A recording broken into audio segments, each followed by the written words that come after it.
Hey, this is Melody, your East Tennessee real estate resource. And today I am back in Nyota, Tennessee.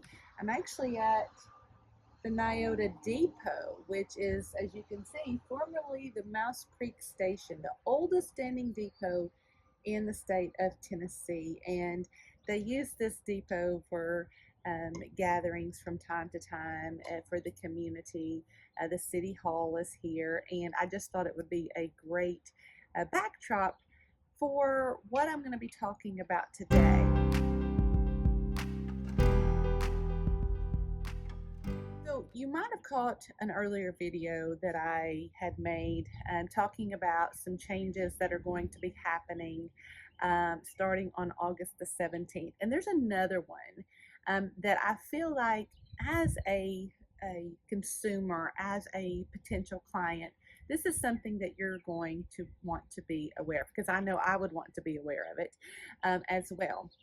And so in the previous video, we talked about how now there has to be some sort of buyer's representation agreement in place before you can view a property. Now, that buyer's representation agreement, it can be for a week, it can be for a month, it can be for a specific county, it can be for, there's all these parameters that you can have in place. So please don't feel like, okay, well, this is something I'm going to have to be locked into. What if I don't get along with my realtor? I get that, right? Because you want to develop that relationship. So there are parameters in place. So if you haven't watched that video, please do that. But today what I want to talk about is cooperating compensation. Now, you may or may not know what that is. A lot of people don't. We've had it here in Tennessee for about 28-ish years. Don't quote me on that. But basically, when someone wants to sell their house and they have their appointment with their realtor, they agree to pay a fee to that realtor for selling their house, right? And so cooperating compensation is where that realtor who is selling the house, and we call that a listing agent, that listing agent says, okay, I am going to share a portion of that fee with the real estate agent who brings us a buyer. That's what cooperating compensation is. In the past 28 years or so, primarily, that has been paid for by that agent, that listing agent, that agent that is representing the seller. Okay, and right now, you can see how much that is on many of your search engines, whether you're looking on Zillow or Redfin or what have you. There are places where you can see that. It'll say co-op, comp, or it'll say something similar. I've got some examples right here that you can see, but it lets you know how much that listing agent is going to give to your agent who's representing you as a buyer. But on August the 17th, that's going away. Not the cooperating compensation. What's going away is you are no longer, as a consumer, going to be able to see that when you're searching for houses online. It's going to just simply go away. And it's part of these changes that we're dealing with.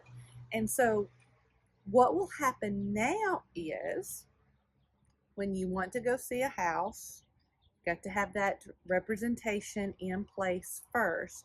And then your agent will call the listing agent and say, hey, are you offering a cooperating compensation for me as I represent a buyer?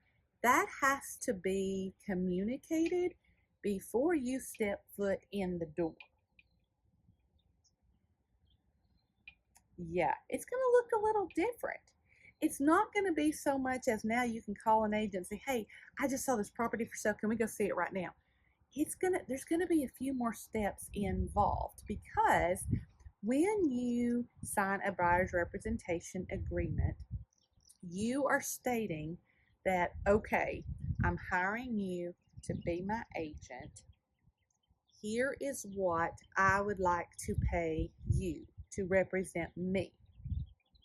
Now, if the seller's agent is willing to share a portion of that with you, with your buyer's agent, that's great.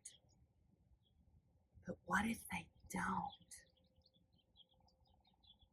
Yeah, what if they don't? What if the seller is saying, you know what, I'm not going to pay anything to the buyer's agent? It'll almost be like crickets, right? And so you would need to know that as a buyer, you would need to know how much you need to pay your agent in case that seller's agent is not going to offer cooperating compensation. Yeah. And for a lot of folks, for some reason, that's very uncomfortable to talk about. But here's the way I think about it. You know, I taught school. I've had many jobs. I worked at Hyatt Place Hotel. Loved it. Had a blast. I worked at Target. I've had all kinds of jobs throughout my life, and I always want to know before I sign on the dotted line how much I'm going to get paid. Right? I mean, I hope you do too. I hope you don't just go to work every day and think, oh, I don't know. So it's kind of like that. You're having to have that conversation. How much are you willing to pay someone to represent you? And there's this great marketer that I follow, and he explained it so well. He was like, you know, when I get on an airplane, whether it's like a quick 30-minute trip or whether it's a 3-hour or 12-hour flight, I want to make sure I have somebody competent that's going to get me there safely. Yeah, there might be some turbulence, right? Yes, there might be some issues, but I want someone who is going to be competent to get that plane off the ground and safely back on the ground in my destination. And that's what a buyer's agent is. You want to have someone who's competent, because I'm going to tell you, sweet friends, there is going to be bumps. Oh my goodness, there's going to be bumps on the road. I could write a book about how many bumps there's going to be in the road. I can just go. I could probably make a series of videos about the amount of bumps that are going to be in the road. And so you think about, okay, so yeah, there might be an agent who has a less professional fee than others. There might be. There probably is going to be. But think about it. Do you want the professional who's competent, who's going to be able to get you off the ground, be able to help you through the turbulence and get you safely back on the ground? Or do you just want to get it the quickest way possible? So that, my friends, is how another way real estate is changing. And I want to make sure that you know about these changes. So if you have any questions, comments, please reply to this video. I love to hear from you. It makes my heart so happy. I get to meet you in person, hear your story. Please reach out. Let me know how I can help. Make sure you share this video with others. Oh, it would make my heart so happy. Until next time.